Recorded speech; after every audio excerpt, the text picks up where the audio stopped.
Okay, hi, I'm Julia. Like Joelle, sometimes I'll be using the word cissexual, and some of you might not have heard it before, but essentially cissexual is a synonym for non-transsexual. So if you're not cissexual, C-I-S, sexual. So if you're not a transsexual, then you're cissexual. And my paper is called Autogynephilia and the Psychological Sexualization of MtF Transgenderism. There are few concepts within the fields of human sexuality and transgender studies that are more controversial than autogynephilia. The word was coined by psychologist Ray Blanchard who used it to describe two significantly different phenomena. First, it was used descriptively to denote a type of erotic fantasy or desire common to many but not all MtF spectrum individuals, in which they become aroused by the idea of being or becoming a woman. Second, the term has been used theoretically to describe a paraphilic model in which the aforementioned fantasies arise as a result of a misdirected heterosexual sex drive. That is, instead of, or in addition to being attracted to women, the individual becomes attracted to the idea of becoming a woman themselves. To avoid confusion, since there are these two different meanings of the word, I will be using the term cross-gender arousal to describe sexual arousal that occurs in response to cross-dressing or imagining oneself being or becoming a member of the other sex. And I'll use the term autogynephilia exclusively to describe the paraphilic model that Blanchard and others have forwarded. While nobody seriously doubts the existence of cross-gender arousal, there has been a large amount of debate about autogynephilia, especially regarding the model's primary claim that transsexual women come in two and only two subtypes, each with a distinct etiology or cause.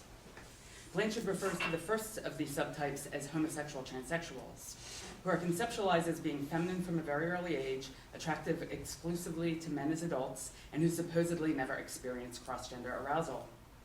Proponents of the theory often depict transsexual women belonging to this type, to this group as a type of feminine gay man who ultimately transitions to female in order to attract heterosexual men.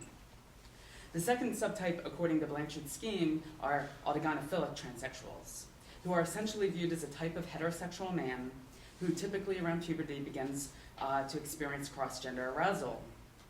Blanchard argued that cross-gender arousal eventually becomes the primary factor that drives these individuals to physically transition to female later in life. Thus, Blanchard's model proposes that all transsexual women are sexually motivated in their transitions, either because of their sexual orientation or arousal patterns. This differs sharply from the standard model in which transsexuals are believed to have a gender identity that's distinct from their sexual orientation and that's incongruent with their physical sex. Critics of autogynephilia theory have written at great length about its many shortcomings. These include, but are not limited to, the following. First, there are many transsexual women who defy these subtypes. For example, lesbian and bisexual trans women who are outwardly feminine as children or who never experience cross-gender arousal. And there are heterosexual trans women who are not especially feminine as children or who have experienced cross-gender arousal. The assumption that cross-gender arousal is the cause of transsexuality in lesbian and bisexual trans women is undermined by the fact that, for those who experience it, cross-gender arousal tends to be a passing phase early on in their gender explorations, one that ceases long before or during their transitions. Furthermore, such individuals, including those who Blanchard and fellow autogynephilia proponent J. Michael Bailey point to as classic examples of autogynephiles, these people become aware of their gender dissonance and desire to be female as young children long before they ever experience cross-gender arousal. This indicates that cross-gender arousal cannot be the cause of transsexuality in these individuals, but rather is more likely to be an effect of or something that merely correlates with transsexuality. Finally, psychologist Madeline Winston has pointed out numerous methodological flaws in Blanchard's work. For example, he did not use cissexual female control groups. He relied exclusively on clinical samples that may not accurately reflect the greater non-clinical transsexual population, and his subtypes were not empirically derived. A recent study that circumvented these shortcomings, which was published by Veal et al. In 2007, showed that cross-gender arousal does not significantly correlate with sexual orientation, and that non-transsexual or cissexual women also experience some level of arousal associated with being female or fantasizing about having an idealized female body. This latter fact suggests that what Blanchard envisions as autogynephilic fantasies may in reality be part of a broader phenomenon that is not transsexual specific. I could go on at great length about Blanchard's model and its theoretical and methodological shortcomings, and would be happy to talk more about them during the question and answer section. But what I'd like to do with the rest of my time is to examine how the routine sexualization of female bodies and feminine gender expression and presentation in our culture influences both the way in which people tend to view MtF transgenderism, as well as the way in which many MtF transgender individuals come to see themselves. I feel that this context, which has been virtually ignored in most previous discussions concerning autogynephilia, is vital in order to understand why most trans women feel that this theory is not merely wrong, but poses a very real political threat to our existence. This context will also explain why some psychologists continue to forward this theory despite its scientific invalidity. So what do I mean by sexualization? A recent APA task force on the sexualization of girls has defined sexualization as occurring when any one of the four following criteria are fulfilled. 1, a person's value comes only from his or her sexual appeal or behavior to the exclusion of other characteristics.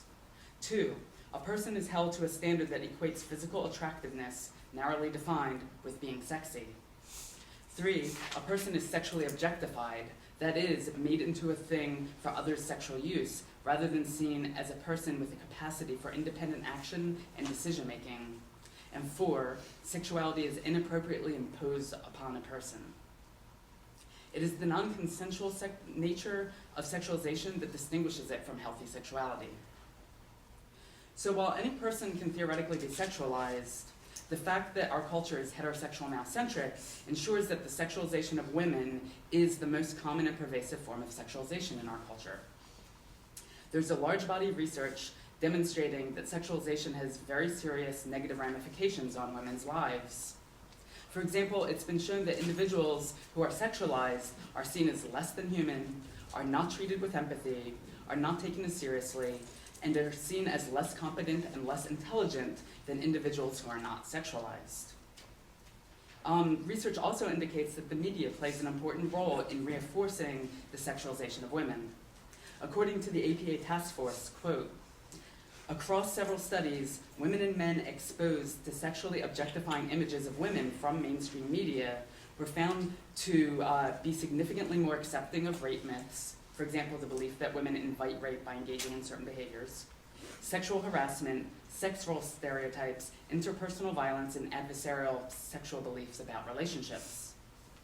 They conclude that, quote, exposure to sexualized depictions of women may lead to global thoughts that women are seductive and frivolous sex objects and foster an overall climate that does not value girls' and women's voices or contributions to society. So, like our cissexual counterparts, trans women are routinely sexualized in our culture.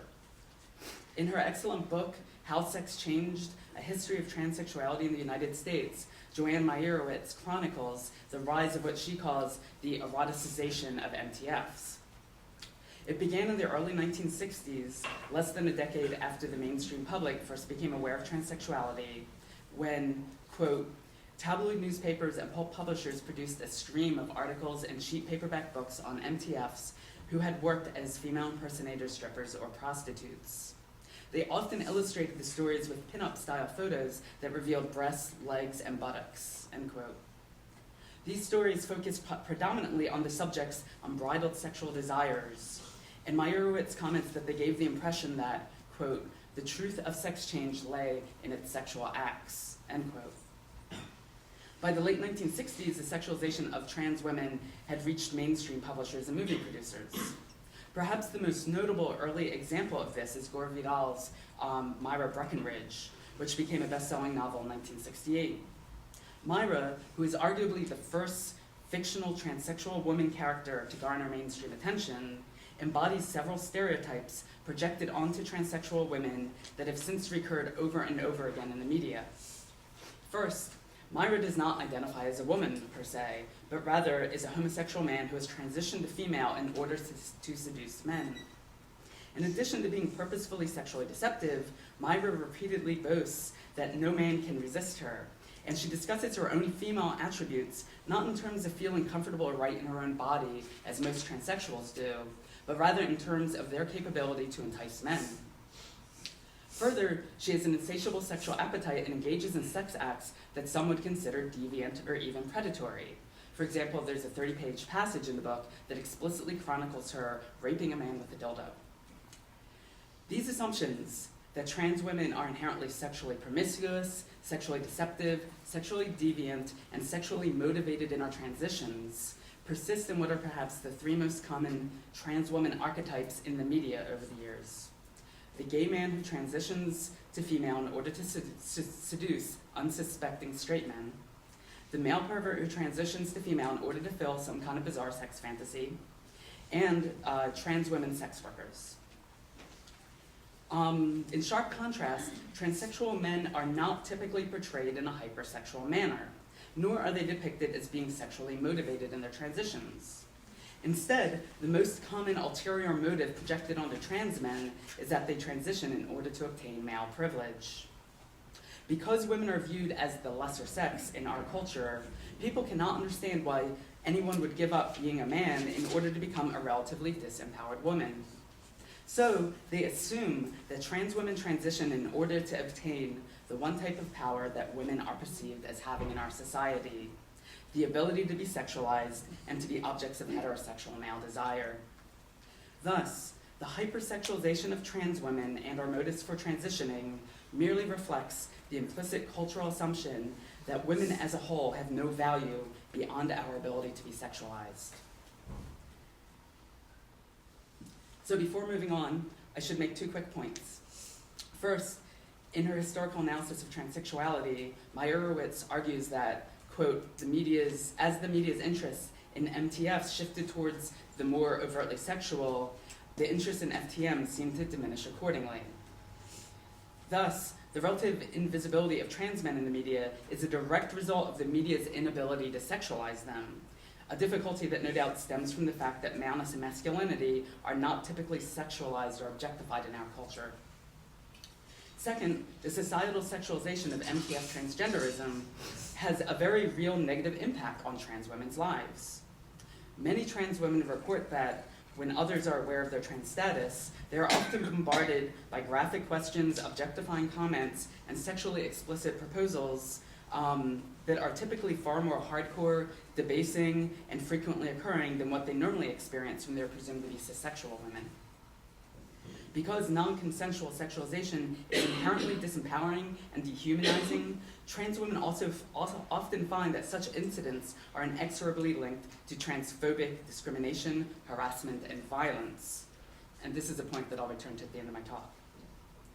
The sexualization of trans women and the reciprocal invisibility of trans men occurs not only in the mainstream culture and in the media, but in the field of psychology.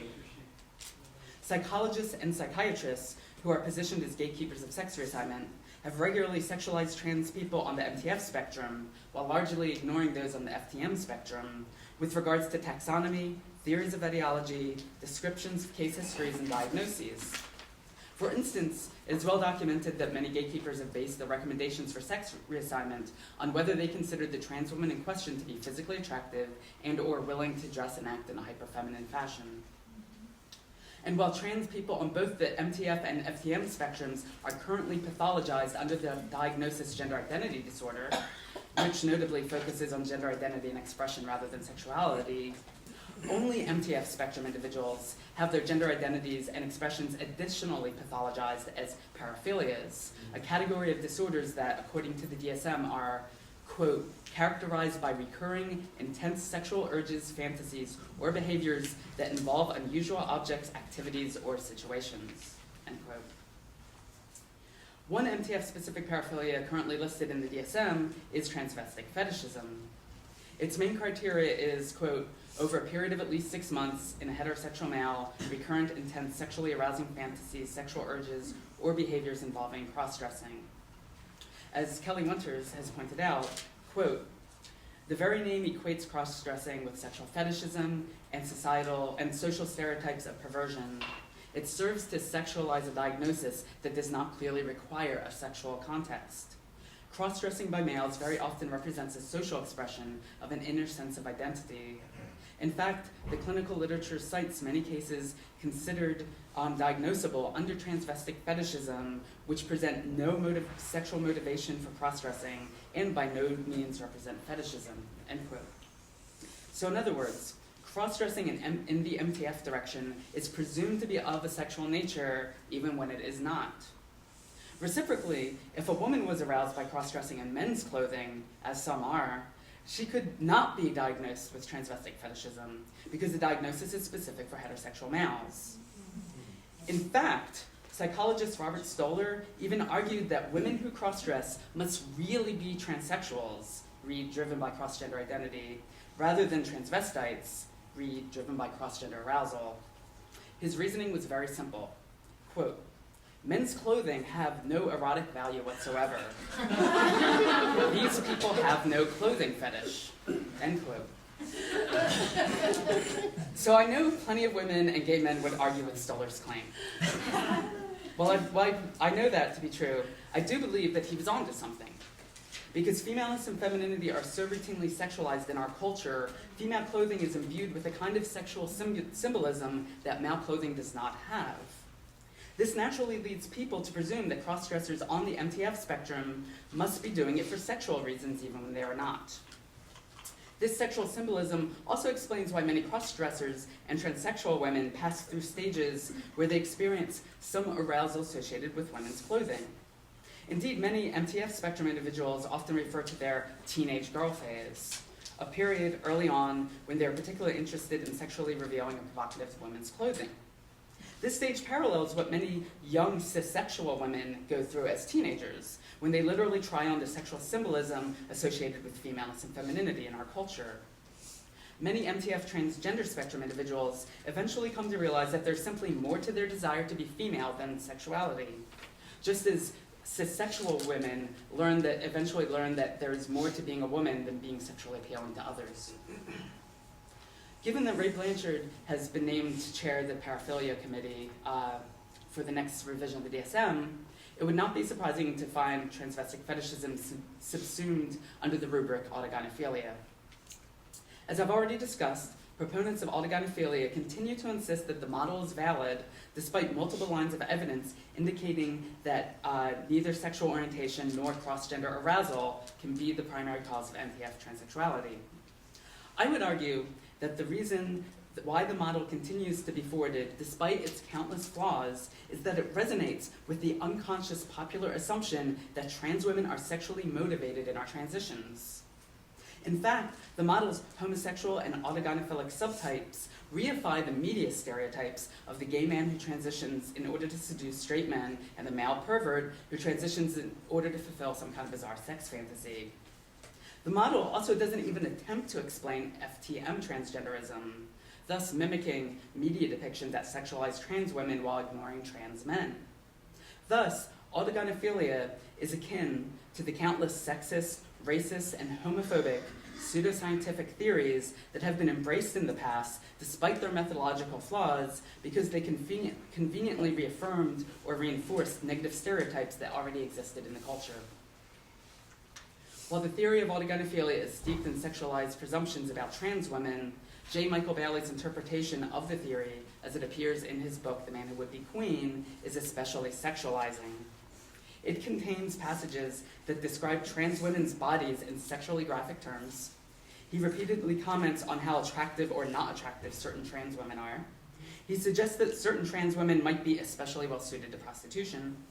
And, of course, he repeatedly stresses that all trans women, regardless of subtype, are sexually motivated in their transitions.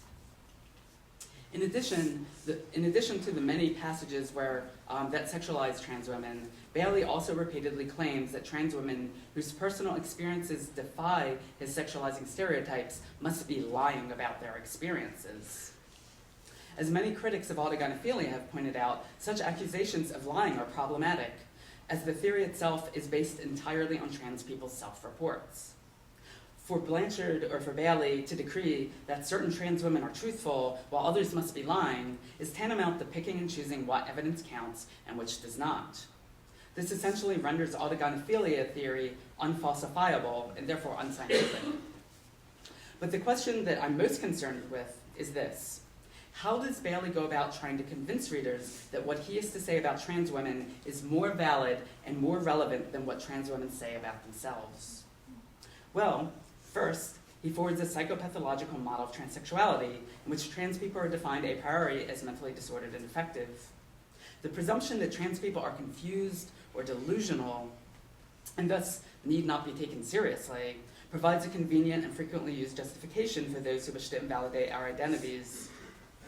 This is compounded by the fact that Bailey's status as a psychologist enables him to position himself as an authority on transsexuals, precisely because he has psychopathologized us. And the fact that Bailey spends page after page sexualizing trans femaleness and trans femininity further exacerbates this invalidation.